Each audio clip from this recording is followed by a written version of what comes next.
پڑھیے الصلاۃ والسلام علیک یا رسول اللہ وعلی آلک واصحابک یا حبیب اللہ. الصلاۃ والسلام علیک یا نبی اللہ وعلی آلک واصحابک یا نور اللہ. پیارے پیارے اسلامی بھائیوں، الحمدللہ عز و جل، رب کریم کا جتنا شکر ادا کریں وہ کم ہے کہ اس نے ہمیں اپنے اور اپنے حبیب علیہ الصلوۃ والسلام کے ذکر کی اس محفل میں بیٹھنے کی سعادت بخشی ہے. 12 کوہ کے قریب علاقے میں ہم آج اسلام آباد میں جمع ہیں. رب کریم جن کے گھر ہم آئے ہیں ان کا انتظام کرنا، ہم سب کا حاضر کا ہونا اپنی بارگاہ میں قبول فرمائے اور ذکر حبیب کی اس محفل کی برکتیں ہم سب کو نصیب فرمائے. درود پاک پڑھنے کے بے شمار فضائل و برکات ہیں. میرے آقا مدینے والے مصطفیٰ صلی اللہ تعالیٰ علیہ وسلم کا فرمان عالی شان ہے کہ جو کوئی شخص مجھ پر ایک بار درود پاک پڑھتا ہے، اللہ کریم اس پر اپنی 10 رحمتیں نازل فرماتا ہے، اس کے 10 گناہوں کو مٹا دیتا ہے اور اس کے 10 درجات کو بلند فرماتا ہے. ایک درود پاک پڑھنے سے اتنا کچھ ملتا ہے تو جو 100 بار درود پاک پڑھے، جو 1000 بار درود پاک پڑھے، اس کو کتنا برکتیں مل جائیں گی.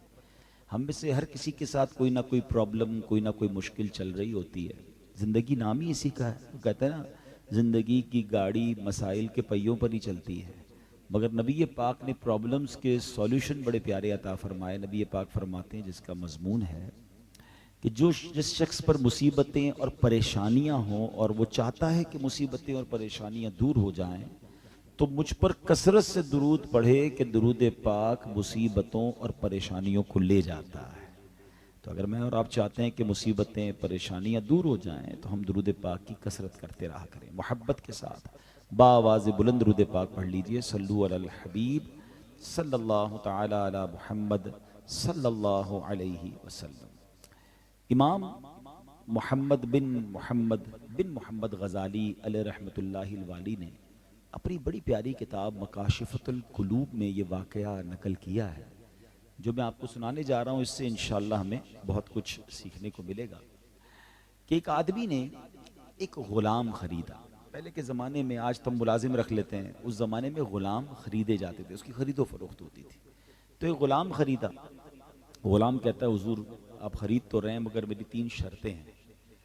بات بڑی عجیب تھی. غلام کی شرطیں کہاں ہوتی ہیں؟ غلام غلام ہی ہوتا ہے. تو کہا اچھا تمہاری بھی شرطیں، بتاؤ کیا شرطیں ہیں؟ کہتا میری شرطیں بڑی آسان سی ہیں. پہلی شرط یہ ہو کہ حضور آپ مجھے فرض نماز سے منع نہیں کریں گے، جب نماز کا وقت آ جائے تو پھر آپ مجھے نماز پڑھنے دیں گے. تو مالک بھی نیک آدمی تھا، کہا ٹھیک ہے نماز سے کیوں روکوں گا، اچھی بات ہے، 5 وقت کا نمازی غلام مل گیا. کہتا حضور دوسری بات یہ کہ دن کو جو چاہے کام مجھ سے لیں، رات کو آپ مجھے فری کر دیں گے. تو ٹھیک ہے میرا کام ہی دن کا ہوتا ہے، رات تم آرام کرنا، میں بھی آرام کرتا ہوں.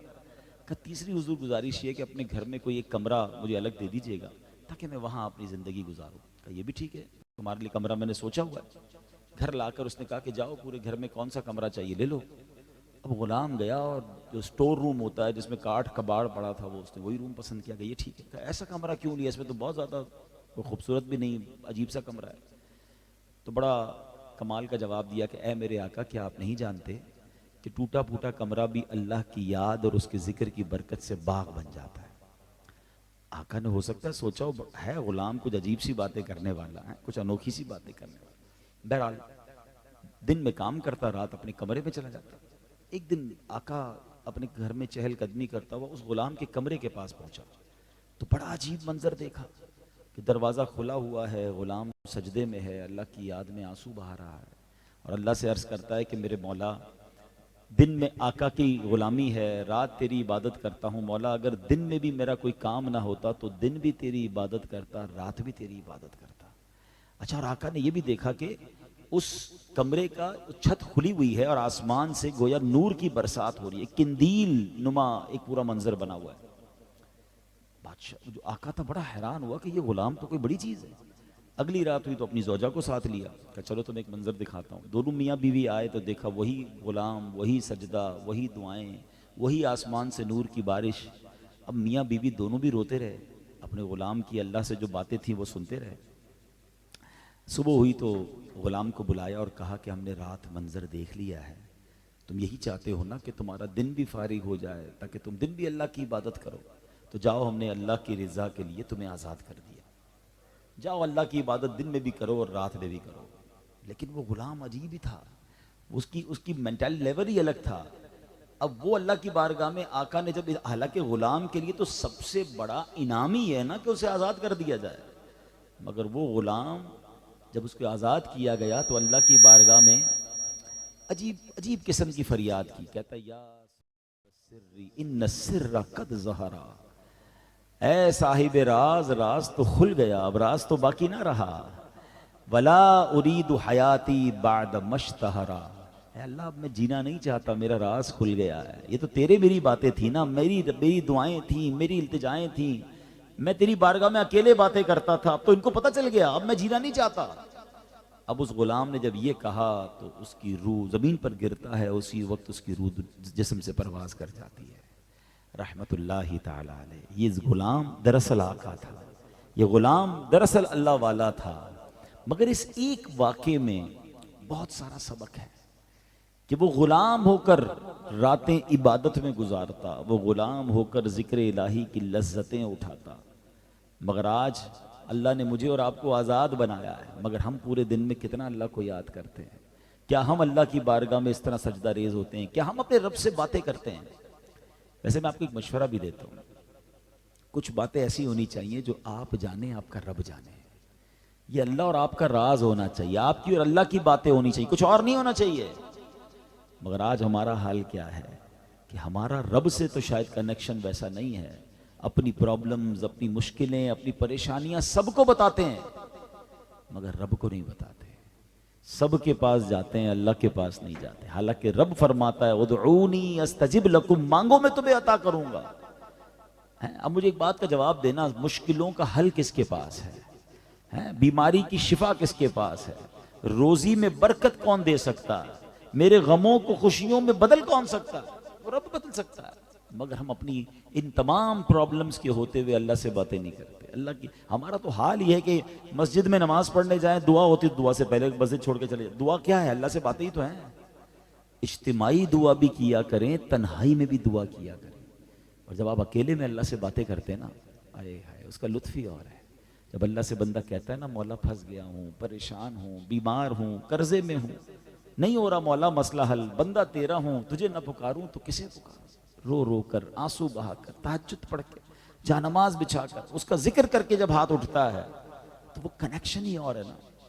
اگر میں آپ کو کہوں کہ جناب اسلام آباد میں بنی گالا یا بارہ کو میں آپ لوگ رہتے ہیں جناب، تو ذرا وزیر اعظم سے بات تو کرا دیں، تو آپ کہیں گے ٹھیک ہے ہم اسلام آباد میں رہتے ہیں، مگر ایسا نہیں کہ وزیر اعظم تک ہر کسی کی رسائی، اچھا صدر سے بات کرا دیں، بھائی صدر سے، اچھا وزیر اعلیٰ سے کرا دیں، اچھا چلے چھوڑیں میئر سے ہی کرا دیں اسلام آباد کی، ذرا جلدی نہیں ہوگا، ٹائم لگے گا، کوئی کنیکشن ڈھونڈتے ہیں کوئی، اور اگر بات ہوئی بھی تو 2-4 منٹ کی ہوگی۔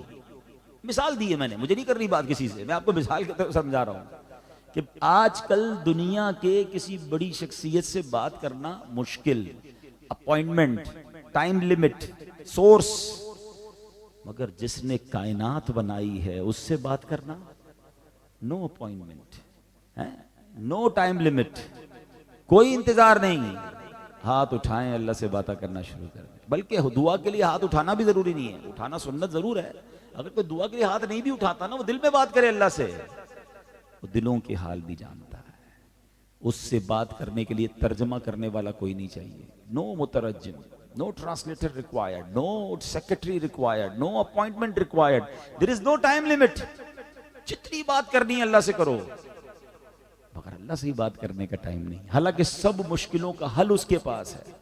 جس دن آپ نے رب سے کمیونیکیشن کرنا سیکھ لیا نا، آپ کے دکھ دیکھیں کیسے دور ہوتے ہیں، آپ کی پریشانی، کیونکہ وہ تو ماؤں سے زیادہ پیار کرنے والا ہے نا، ماں سے جب بھی بات کی اور خاص طور پہ آنسو لے کر گئے تو ماں نے کب رد کیا تھا؟ ہر بار سینے لگایا، اللہ کے پاس جائیں تو صحیح نا آنسو لے کر، درد سے پکارے تو صحیح اسے، لیکن نہیں جاتے۔ اب یہ غلام سکھا رہا ہے کہ دن بھر غلامی کے باوجود ساری رات عبادت میں گزرتی تھی۔ دوسری کمال کی بات جو اس غلام کی سیرت سے سیکھنے کو ملتی ہے وہ یہ ہے کہ راز کھل گیا، عبادت کا پتہ چل گیا، میں اللہ تیرے کتنے قریب ہوں لوگوں کو پتا چل گیا تو اب میں جینا ہی نہیں چاہتا. اور ہمارا حال یہ ہے کہ ہم جو کرتے ہیں وہ لوگوں کو پتا چلنا ضروری ہے, نہ چلے تو ہمیں پرابلم ہو جاتی ہے. میں نے کتنے قرآن پڑھے ہیں, تو کتنے حج کیے ہیں, تو کتنے عمرے کیے ہیں. اچھا بھائی کون سی مسجد میں حصہ ملایا ہے, کب کب راشن تقسیم کرتا ہوں, نفلی روزے کب رکھتا ہوں, تہجد کب پڑھی, یہ بھی بتانا ہے لوگوں کو. ہم ڈھونڈ ڈھونڈ کے لوگوں کو اپنی نیکیاں بتا رہے ہیں, اور اس کی نیکی پتہ چل گئی تو کہتا ہے مولا اب نہیں جینا. ہاں دس از اخلاص. پتہ ہے اخلاص کی تعریف کیا ہے؟ علماء کہتے ہیں اخلاص کی ایک تعریف یہ بھی ہے کہ جس طرح بندہ اپنے گناہوں کو چھپاتا ہے اس طرح اپنی نیکیوں کو چھپائے. ہم میں کون کون ہے جو چاہتا ہے کہ میرے گناہ پتہ چل جائیں؟ کوئی بھی نہیں. ہم کبھی بھی نہیں چاہتے ہمارے گناہ پتہ چلے. نیکیاں ارے وہ تو ضرور پتہ چلنی چاہیے. کیوں؟ اپنے دل سے پوچھیں نا, کیوں جی چاہتا ہے کہ لوگوں کو میری نیکیاں پتہ چلیں کہ میں حاجی بھی ہوں, میں نمازی بھی ہوں, میں حافظ بھی ہوں, تو میں نے فلاں بھی کام کیا, تو میں نے فلاں بھی نیکی کی. کیوں؟ اس کی وجہ اپنے دل سے پوچھ لیں. اگر اس لیے ہے کہ پتہ چلے گا تو واہ واہ ہوگی, شاباش ہوگی, ہیں بینر لگنا چاہیے, بینر پہ نام بھی آنا چاہیے, مسجد میں اعلان بھی ہونا چاہیے, جمعے میں امام صاحب میرا نام لے کر دعا کریں کہ میں نے کولر لگا کر دیا ہے مسجد میں. وائے؟ اپنے دل سے پوچھ لیں. اگر تو یہ ہے کہ جناب تھوڑا پتہ تو چلے نا ماں بدولت کتنے بڑے سخی ہیں, تو پھر تو یہ عمل نہ رہا نا, یہ اللہ کے لیے تو نہ رہا. آپ کو پتہ ہے یہ اتنا خطرناک شیطان کا وار ہے, اس کو کہتے ہیں ریاکاری, دکھلاوا. اس کو شرک اصغر کہا گیا. شرک کیا ہے؟ اللہ کی طرح کسی کو عبادت کے لائق ماننا. شرک کرنے والا تو گیا نا اسلام سے. شرک اصغر کیوں ہے اس کو؟ یہ عبادت ہو رہی ہے مگر اللہ کے لیے نہیں ہو رہی ہے. عبادت رب کی ہو رہی ہے مگر نیت اللہ کو راضی کرنے کی نہیں ہے. صدقہ اللہ کے لیے, نماز اللہ کے لیے, تلاوت اللہ کے لیے, بٹ انٹینشن یہ ہے, نیت یہ ہے کہ لوگ واہ واہ کریں کہ میں 5 وقت کا نمازی ہوں, میں فلاں نیکی کرتا ہوں. اگر یہ ہے تو اس لیے اس کو شرک اصغر کہا گیا. ایک دل پر چوٹ کرنے والا سوال, یہ میں اپنے سے بھی کر رہا ہوں, آپ سے بھی کر رہا ہوں. کبھی بیٹھ کے اکیلے میں اپنے آپ سے ایک سوال کیجئے گا کہ میرے پاس ایسی کتنی نیکیاں ہیں جو صرف میں جانوں اور میرا رب جانے. آپ ذرا پوچھئے گا اپنے آپ سے, آپ حیران ہو جائیں گے کہ یار ہر چیز لوگوں کو بتائیے, اللہ جانے اور میں جانوں, ایسی نیکیاں تو نہ ہونے کے برابر ہے. اور اگر نہیں ہے تو ابھی تو زندہ ہے نا, کر لیجئے. اب کچھ ایسے اعمال کر لیجئے جو کسی کو نہ بتائیں, میں جانوں اور رب جانے. ہمارا تو حال یہ ہے کہ نارملی انسان تہجد تو اکیلے میں پڑھتا ہے نا, صبح سویا ہوئے سب سوئے میں آپ نے پڑھ لی, بہت اچھی بات ہے. لیکن تہجد پڑھنے کے بعد اب دن میں پیٹ میں درد ہو رہا ہے, بتاؤں تو صحیح کہ میں نے آج تہجد پڑھی ہے.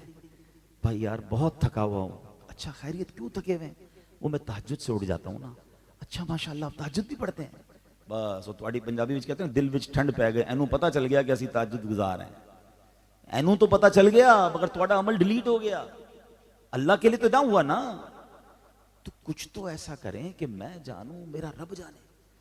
اس عمل کی جزا اور ہے جس میں اللہ کی رضا کی نیت ہو. تو یہ وار شیطان کا سمجھنا ہے. اول تو وہ نیکی کرنے نہیں دیتا, نیکی کر لیں تو چھپانے نہیں دیتا. ٹھیک ہے نا. ہاں اب یہاں بھی ایک بات ضرور عرض کر دوں, پھر میں اگلے ٹاپک کی طرف چلوں گا, کہ جب بھی اس طرح کی بات ہوتی ہے نا تو شیطان ہمارے دل میں کسی اور بندے کا خیال ڈال رہا ہوتا ہے. ہو سکتا ہے ابھی بھی کسی کا خیال آ رہا ہو کہ یہ حضرت بیان تو صحیح کر رہے ہیں, ہماری صاحب ہیں, اپنے آپ کو بڑا مسجد میں اعلان بھی کرواتے ہیں, اپنے پوسٹر بھی لگواتے ہیں, اپنے اعلان کرواتے ہیں, وہ بڑا دکھلاوا کرتے ہیں. نو نو نو نو, میرے اور آپ کے پاس کسی کے پاس یہ پیرامیٹر نہیں ہے کہ میں کسی کا دل چیر کر دیکھوں اس کی نیت کیا ہے. یہ اللہ اور اس کا معاملہ ہے. انما الاعمال بالنیات. اگر کوئی اس لیے اعلان کر کے اللہ کی راہ میں دے رہا ہے کہ باقی لوگ بھی دیں تو ثواب ملے گا اسے. اچھی نیت بھی تو ہو سکتی ہے نا. میں آپ سے بات کر رہا ہوں اور آپ مجھ سے بات کر رہے ہیں, ہم ایک دوسرے کو چیک کریں, کسی اور کو نہ دیکھیں. میرے دل میں اگر یہ خواہش آتی ہے کہ میری نیکی پتہ چل جائے اور دل میں اس لیے آتی ہے کہ واہ واہ ہو, تو اپنا علاج کرو بھائی. کسی کی نیکی کیوں چیک کر رہے ہیں کہ وہ کیوں اعلان کرتا ہے, وہ کیوں بتاتا ہے میں حافظ ہوں, وہ کیوں بتاتا ہے میں حاجی ہوں. وہ اس کے رب کا معاملہ ہے. اتنا مردود ہے شیطان کہ جب بھی اس طرح کی باتیں کریں میں اپنے بارے میں سوچنے ہی نہیں دیتا, ہمیں دوسرا ہی یاد آ رہا ہوتا ہے. نہیں, ہم آج بیٹھے ہیں اپنی پیوریفیکیشن کے لیے, اپنی صفائی کرنا, اپنے آپ ہم سیکھیں. اچھا پھر اس غلام سے ایک اور بات سیکھنے کو کیا مل رہی ہے؟ اللہ کا ذکر اور ذکر الہی سے محبت ہے. مگر آج ہمارا حال کیا ہے؟ حالانکہ قرآن مجید میں اللہ کریم ارشاد فرماتا ہے, سبحان اللہ, اللہ کریم کا فرمان ہمیں گویا ترغیب اللہ فرما رہا ہے کہ اللہ فرماتا ہے یا ایھا الذین آمنوا اذکروا اللہ ذکرا کثیرا، اے ایمان والو اللہ کو بہت یاد کرو، کثرت سے یاد کرو۔ اور کتنا کثرت سے یاد کرو؟ اللہ کے نبی علیہ الصلوۃ والسلام فرماتے ہیں اللہ کا ذکر اتنی کثرت سے کرو کہ لوگ تمہیں دیوانہ کہنے لگے۔ مگر ہمارے تو دن گزر جاتے ہیں اللہ کا ذکر نہیں ہوتا ہے۔ ذرا مل کر کہیے سبحان اللہ، الحمدللہ، اللہ اکبر، لا الہ الا اللہ۔ 4 جملے کہے، 12 سیکنڈ مشکل سے لگے ہوں گے، 10 سیکنڈ۔ ہم میں سے کوئی کھڑا بھی نہیں ہوا، پسینہ بھی نہیں بہا، خرچہ بھی نہیں ہوا، مگر بیٹھے بیٹھے 10 سیکنڈ میں کیا کمایا؟ میرے نبی علیہ السلام کے سچے وعدے ہیں، جو ایک بار سبحان اللہ کہے جنت میں درخت لگ جاتا، الحمدللہ کہے جنت میں درخت لگ جاتا، اللہ اکبر کہے، لا الہ الا اللہ کہے جنت میں درخت لگ جاتا ہے، بغیر کسی ایفرٹ کے، سیکنڈوں میں۔ نیکیوں کا میٹر جاری ہے، مگر موبائل فون پر سوشل میڈیا کی ریلز دیکھنے کے لیے گھنٹوں ہیں، اللہ رسول کا نام لینے کے لیے ٹائم نہیں ہے۔ ویسے ہی دل کے دروازے پر دستک دیتا ہوں، کون کون چاہتا ہے کہ مرتے وقت کلمہ نصیب ہو؟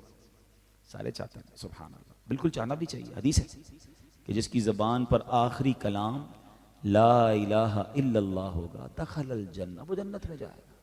ٹھیک، ہر مسلمان چاہتا ہے۔ اب سوال یہ ہے، جواب مجھے مت دیجیے گا، اپنے آپ کو دیجیے گا، پورے دن میں کتنی بار کلمہ پڑھا ہے آج؟ پورے ہفتے میں کتنی بار پڑھا؟ یہ پورا مہینہ گزرا کتنی بار کلمہ پڑھا؟ کمال یہ ہے مرتے وقت ہر کوئی کلمہ چاہتا ہے، زندگی میں پڑھنے کے لیے تیار نہیں ہے، ٹائم ہی نہیں ہے، شیطان نہیں پڑھنے دیتا ہے۔ ہمیں کئی لوگ ملتے ہیں کہتے ہیں حضرت کوئی اسپیشل وظیفہ بتا دیں۔ ایک تو یہ اب اسپیشل ہر چیز چاہیے، دعا بھی اسپیشل والی چاہیے، وظیفہ بھی اسپیشل والا چاہیے۔ چلو آج اسپیشل وظیفہ ہی بتاتا ہوں، اور میں نہیں بتاتا، اللہ کے حبیب علیہ السلام نے بتایا، افضل الذکر لا الہ الا اللہ۔ کیا مطلب ہوا؟ سب سے افضل ذکر کیا ہے؟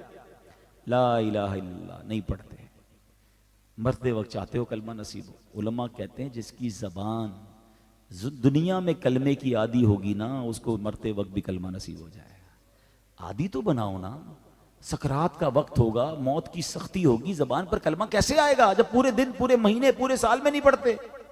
روز کی ایک تسبیح تو پڑھ لیں کلمہ پاک کی۔ تو ذکر الہی، اس سے محبت، ہمارے اسلاف کو کیسی محبت۔ حضرت جنید بغدادی، ولیوں کے سردار، کسی نائی کی دکان پر گئے مونچھیں تراشنے کے لیے۔ نائی کہتا ہے حضرت تھوڑی دیر خاموش ہو جائیں ورنہ آپ کے ہونٹ پہ کٹ لگ جائے گا، آپ اللہ کا ذکر کر رہے ہیں، رک جائیں۔ فرماتے کٹ لگتا ہے تو لگ جائے، میں ذکر الہی نہیں چھوڑ سکتا۔ ایک بزرگ کے پاس، حضرت جرجانی ان کا نام تھا، ان کے پاس حضرت سری سختی گئے، دیکھا کہ وہ کھانا کھاتے وقت روٹی نہیں کھاتے، ستو پیتے تھے۔ کہا حضرت آپ ستو پیتے ہیں، روٹی بھی تو پڑی ہے آپ کے پاس؟ کہتے میں نے کیلکولیشن کی کہ روٹی کھاتا ہوں اس سے بھی پیٹ بھر جاتا ہے، ستو پیتا ہوں پیٹ بھر جاتا ہے، مگر 90 تسبیحات میں ستو پینے میں زیادہ پڑھ لیتا ہوں۔ روٹی چبانے میں ٹائم زیادہ لگتا ہے، ستو پینا ہی ہے نا، تو یہ جو ٹائم بچتا ہے نا، میں اس میں 90 تسبیحات پڑھ لیتا ہوں۔ ہائے ہائے، ہمارا چائے کا کپ 1 گھنٹے سے پہلے ختم نہیں ہوتا، موبائل ہاتھ میں آ جائے تو گھنٹوں نکل جائیں، کوئی پرواہ نہیں کہ وقت ضائع ہو رہا ہے، حالانکہ اسی وقت میں نہ جانے کتنی نیکیاں، کتنا اپنے رب کا ذکر کر لیتا۔ اور یہ ذکر الہی صرف آخرت میں کام نہیں آئے گا، آپ کو دنیا کی برکتیں الگ ملنا شروع ہو جائیں گی، چہرے پہ نور الگ آ جائے گا، روزی میں برکت الگ ہو جائے گی، ٹینشن فری الگ ہو جائے۔ اللہ کا نام لیں گے تو ٹینشن کدھر رہے گی؟ رحمت کی برسات ہوگی نا۔ We have no time to recite۔ خود سوچیں ہم کتنا دور ہو گئے ان چیزوں سے، ہم دور تو ہمارے بچے بھی دور، ان گھروں میں جس میں آج بھی تلاوت ہوتی ہے، ذکر ہوتا ہے، ان کے بچے بھی کرتے ہیں، درود پڑھتے ہیں، لیکن چونکہ ہم دور ہو گئے، ہم سب موبائل کے حوالے ہو گئے، تو فیملی بھی گئی ذکر الہی سے، بچے بھی گئے۔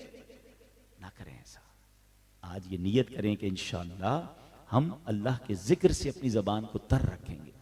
ایک بزرگ کا بڑا پیارا قول ہے، فرمایا جنت کی زمین خالی ہے، جتنے تم اللہ کا ذکر کرتے ہو فرشتے تمہارے باغ لگانا شروع ہو جاتے ہیں، جب تم رکتے ہو تو فرشتے بھی رک جاتے ہیں۔ اگر یہ امیجنیشن ہو جائے کہ میں درود پڑھ رہا ہوں، میں ذکر کر رہا ہوں اور میری جنت میں درخت لگ رہے ہیں، تو پھر کیوں رکنا ہے؟ اللہ کرے یہ بات ہمیں سمجھ آ جائے۔ اور یہاں ایک اور بات میں عرض کرتا چلوں کہ ذکر الہی، ایکچولی ذکر الہی کیا ہے؟ نبی پاک علیہ السلام کی پہلے ایک حدیث سنیں، اس سے آپ کو مزید ذکر الہی کی برکت اور اس کی اہمیت کا اندازہ ہوگا۔ پیارے آقا علیہ السلام کے بہت پیارے صحابی ہیں حضرت معاذ بن جبل رضی اللہ عنہ، اللہ کے آخری نبی رسول ہاشمی علیہ السلام کی بارگاہ میں جب کہتے ہیں میری ظاہری حیات میں آخری ملاقات ہوئی، اس وقت میں نے عرض کیا کہ یا رسول اللہ کون سا عمل سب سے بہتر اور اللہ پاک کا زیادہ قرب دلانے والا ہے۔ اللہ کے حبیب علیہ السلام نے فرمایا ان تموت ولسانک رطب من ذکر اللہ، اے معاذ تمہیں موت اس حال میں آئے کہ تمہارا ذکر، تمہاری زبان ذکر الہی سے تر ہو۔ یہ سب سے افضل عمل میرے آقا نے فرمایا۔ مگر مفتی احمد یار خان نعیمی اس کے تحت بڑی پیاری بات لکھتے ہیں کہ مقصد یہ کہ ہر وقت زبان پر کوئی نہ کوئی ذکر الہی جاری ہو، تاکہ جب بھی موت آئے، ہمیں تو نہیں پتا نا کب موت آئے گی، ملک الموت آئے تو زبان پر کبھی روح تو تک ہو، تو ذکر ہو، تو نماز ہو، یہ سب ذکر الہی کی قسمیں ہیں۔ ذکر الہی کی قسمیں کیا ہیں؟ بندہ اللہ اللہ کر رہا ہے، سبحان اللہ پڑھ رہا ہے، لا الہ الا اللہ پڑھ رہا ہے، یا رحمان یا رحیم، یہ بھی ذکر ہے۔ درود پاک پڑھ رہا ہے، یہ بھی ذکر ہے۔ اب وہ کیسے میں ابھی آپ کو بتاؤں گا، ٹھیک ہے نا؟ تلاوت قرآن کر رہا ہے تو یہ بھی ذکر ہے۔ نماز پڑھ رہا ہے، نماز تو سبحان اللہ پوری باڈی کا ذکر ہے، میرا پورا جسم ذکر کر رہا ہے۔ اور اگر خیالات میں اللہ کی نعمتوں پر غور کر رہا ہے، اللہ کی قدرت پر غور کر رہا ہے، یہ بھی ذکر ہے۔ دل میں اپنے رب کو یاد کر رہا ہے، یہ دل کا ذکر ہے۔ آنکھ سے اللہ کی نعمتوں کو اس لیے دیکھ رہا ہے کہ یا اللہ تیری نعمتیں ایسی، تیرے عجائبات ایسے، تو یہ آنکھ کا ذکر ہے۔ بلکہ علماء کہتے ہیں اولیاء اللہ کا ذکر بھی اللہ کا ذکر ہے، اللہ کے محبوب بندوں کا ذکر بھی اللہ کا ذکر ہے، بلکہ اللہ کے دشمنوں کا برائی کے ساتھ ذکر بھی اللہ کا ذکر ہے۔ اب ہو سکتا ہے کسی کے ذہن میں سوال آئے کہ یہ سب ذکر الہی کیسے ہو گیا؟ اس کا بڑا آسان جواب علماء نے دیا، بتائیں تلاوت قرآن ذکر ہے کہ نہیں ہے؟ ٹھیک ہے، قرآن جب بھی پڑھیں گے ذکر ہے، ثواب ہی ثواب ہے۔ تو قرآن میں اللہ کا بھی ذکر ہے، اللہ کی حمد و ثنا بھی ہے، اللہ کی قدرت کی بات بھی ہے، ٹھیک ہے، مگر قرآن میں تو پیارے آقا کا ذکر بھی ہے۔ میں قرآن پڑھ رہا ہوں، نبی پاک کی باتیں پڑھ رہا ہوں، تو کیا کر رہا ہوں؟ بیسیکلی ذکر الہی ہو رہا ہے۔ اچھا پھر آگے چلیں تو نبیوں کا ذکر ہے، اللہ کے پیاروں کا ذکر ہے، تو گویا اللہ کے پیاروں کا ذکر بھی یہ ذکر الہی ہے۔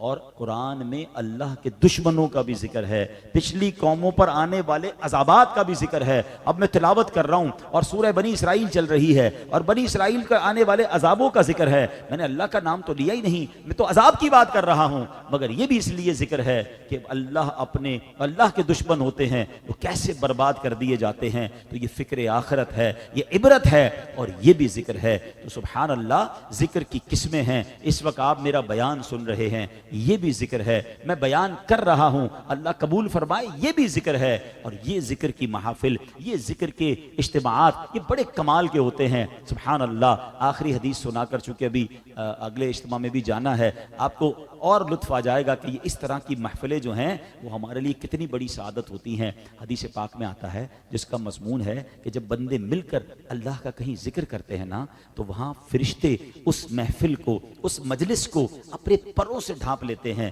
جب وہ محفل ختم ہو جاتی ہے، اللہ کی بارگاہ میں وہ فرشتے واپس جاتے ہیں۔ اللہ کو معلوم سب ہے، مگر ارشاد فرماتا ہے فرشتوں کہاں سے آ رہے ہو؟ فرشتے کہتے ہیں مولا ایک جگہ تیرے بندے جمع تھے، تیرا ذکر کر رہے تھے۔ اللہ فرماتا ہے اے فرشتوں وہ کیا مانگ رہے تھے؟ کہا یا اللہ جنت مانگ رہے تھے۔ فرشتوں جنت دیکھی ہے انہوں نے؟ کہا یا اللہ دیکھی نہیں۔ اے فرشتوں اگر وہ جنت دیکھ لیتے تو کیا کرتے؟ عرض کرتے ہیں مولا اگر وہ جنت دیکھتے تو اور روتے اور محبت سے جنت مانگتے۔ اے فرشتوں کس بات سے پناہ مانگ رہے تھے؟ کہا یا اللہ جہنم سے پناہ مانگ رہے تھے۔ اے میرے فرشتوں جہنم دیکھی ہے؟ کہتے یا اللہ انہوں نے جہنم دیکھی نہیں، دیکھ لیتے تو کیا کرتے؟ یا رب کریم اگر وہ جہنم دیکھ لیتے تھے اور گڑ گڑاتے اور روتے، تڑپ کے مانگتے۔ اللہ کا دریائے رحمت جوش میں آتا ہے، فرماتا ہے فرشتوں گواہ ہو جاؤ، جن بندوں نے مجھے دیکھا نہیں اور میرا ذکر کر رہے تھے، جنت دیکھی نہیں جنت مانگ رہے تھے، دوزخ دیکھی نہیں دوزخ سے پناہ مانگ رہے تھے، گواہ ہو جاؤ میں نے ان سب کی مغفرت فرما دی۔ اب اور آگے سنیے، فرشتے عرض کرتے ہیں مولا ان میں ایک بندہ ایسا بھی تھا جو تیرا ذکر کرنے نہیں آیا تھا، ایسے ہی آ گیا تھا ضمناً۔ ہو سکتا ہے یہاں بھی کوئی ایسے بھائی ہوں جن کا آنے کا پلان نہ ہو، کوئی دوست پکڑ کے لے آیا، چلو یار تھوڑی دیر بعد چلے جائیں گے، فارغ بیٹھے ہو آ جاؤ، نیت ذکر کی نہیں تھی ویسے ہی آ گیا۔ جب فرشتے کہتے ہیں مولا ایک بندہ ایسا ہے جو تیرے ذکر کے لیے نہیں آیا ویسے ہی آیا، اللہ فرماتے فرشتوں یہ وہ محفل ہے کہ ان کے ہم نشین بھی محروم نہیں رہتے، میں نے اس کی بھی مغفرت فرما۔ یہ ہے اچھی محفلوں کا فائدہ، اچھی صحبتوں کا فائدہ۔ تو پلیز اپنا وقت اچھی صحبتوں میں گزاریں۔ جو برائیاں بڑھتی جا رہی ہیں نا، چوری چکاری نشہ غلط کام بے حیائیاں جوا، اس کی بڑی وجہ بری صحبتیں ہیں۔ یہ برے کام بری صحبتوں سے ہی ملتے ہیں۔ وہ کہتے ہیں نا اچھے کی صحبت تجھے اچھا بنا دے گی اور برے کی صحبت تجھے برا بنا دے گی۔ ہم غور کریں کہ ہم بیٹھتے کن کے ساتھ ہیں, ہماری گیدرنگ کیا ہے. یہ نوجوان بیٹھے ہیں, اچھوں کی صحبت تجھے اچھا بنائے گی. پنجابی شاعر کہتے ہیں نا, بھلے بندے دی صحبت یاروں جویں دکان اتاراں, سودا بھاوے ملے نہ لئیے ہلے آن ہزاراں. اچھے بندے کی صحبت کیسی ہے؟ عطر کی دکان, عطر والے کے پاس جائیں, پیسے خرچ کریں نہ کریں, خوشبو تو فری میں ہی آ رہی ہوتی ہے, تھوڑے بہت سیمپل بھی لگا دیتا ہے. اچھی محفل میں بیٹھیں گے کچھ مل ہی گیا نا. آپ ابھی بیٹھے ہیں, کچھ نہ کچھ فائدہ ہی ہو رہا ہے نا, کچھ نہیں تو نیکیاں تو مل ہی رہی ہیں, گناہ سے تو بچے ہوئے ہیں, نقصان کوئی نہیں. اچھی صحبت کا یہ فائدہ ہے. اور برے بندے دی صحبت یاروں جویں دکان لوہاراں, کپڑے پاویں کنج کنج پئیے چنگاں پین ہزاراں. برے بندے کی صحبت کیسی ہے؟ جیسے لوہار کی دکان, جتنے کپڑے بچا لو کوئی نہ کوئی چنگاری سوراخ کری جاتی ہے. سوراخ نہیں کرے گی تو کپڑے میں بدبو آ جائے گی, کیونکہ اس کے دھواں لگتا ہے. یہی ہوتا ہے شرابی کے ساتھ بیٹھنے کا نقصان, یہی ہوتا ہے جواری کے ساتھ. ہمارے کچھ لوگ پتہ کیا کہتے ہیں, میں جوا نہیں کھیلتا, میں شراب نہیں پیتا, دوست کرتے میں بیٹھتا ہوں صرف. اب خود سوچیں, جہاں لعنت برس رہی ہے وہاں بیٹھیں ہیں. اب کبھی ایسا ہوتا ہے کسی بلڈنگ میں آگ لگ جائے تو گراؤنڈ فلور پہ آگ لگے, اوپر والے کے نیچے ہی لگی نا, ہم تو اوپر ہی بیٹھے ہیں, پوری بلڈنگ خالی ہوتی ہے, آس پاس کے مکان بھی خالی کرا لیجیے, بھائی آگ بڑھ جائے گی. دنیا کی آگ سمجھ آ رہی ہے, جہنم کی آگ سمجھ نہیں آ رہی کہ یہ اللہ کو ناراض کر رہے ہیں اور میں ان کے ساتھ بیٹھا ہوں. جتنے لوگ ہیں نا وہ جو بری صحبتوں میں بیٹھتے ہیں, ان کو کہنا یار کیوں بیٹھتے ہیں, یار میں بڑا پکا ہوں, میں نہیں جاتا کدھر. جتنے شرابی ہیں, جتنے جواری ہیں, جتنے چور ہیں, جتنے قاتل ہیں, کب کسی کو بھی پکڑ کے پوچھ لیں بھائی یہ صحبت کہاں سے, یہ تمہیں عمل کدھر سے ملا, تو 100% جواب یہی ملے گا کہ دوستوں میں بیٹھا تھا. اس نے نشے کا عادی بنا دیا, اس نے شرابی بنا دیا, اس نے جوئے پہ لگا دیا, اس نے چوری پہ لگا دیا. ایسا تو نہیں ہوتا نا کہ ماں باپ برتھ ڈے والے دن گفٹ دیتے کہ بیٹا آج تیرا برتھ ڈے, چلیے چرس پی لے. یہ دوستی پلاتے ہیں بھائی, یہ دوستی برائی. جتنے بھی برے بنے وہ کیسے بنے, وہ پہلے یہی کہتے تھے میں بڑا پکا, میں نہیں جاتا. ایک وقت آتا ہے کہ وہ ٹرن اراؤنڈ ہو جاتا ہے. تو بہرحال اللہ کرے دل میں اتر جائے میری بات, اچھی صحبت میں رہیں, ذکر الہی کریں, اور ماشاءاللہ اچھی صحبت آج کے دور میں دعوت اسلامی کا ماحول ہے ہمارے سامنے, اس ماحول سے وابستہ رہیں اور اجتماع میں آتے رہیں, مدنی چینل دیکھتے رہیں. اللہ پاک جن بھائی نے آج انتظام کیا, محفل سجائی, ان کو اپنے دربار میں قبول بھی فرمائے اور اس گھر پر اپنی رحمتوں اور برکتوں کا نزول فرمائے. آمین بجاہ النبی الامین صلی اللہ تعالی.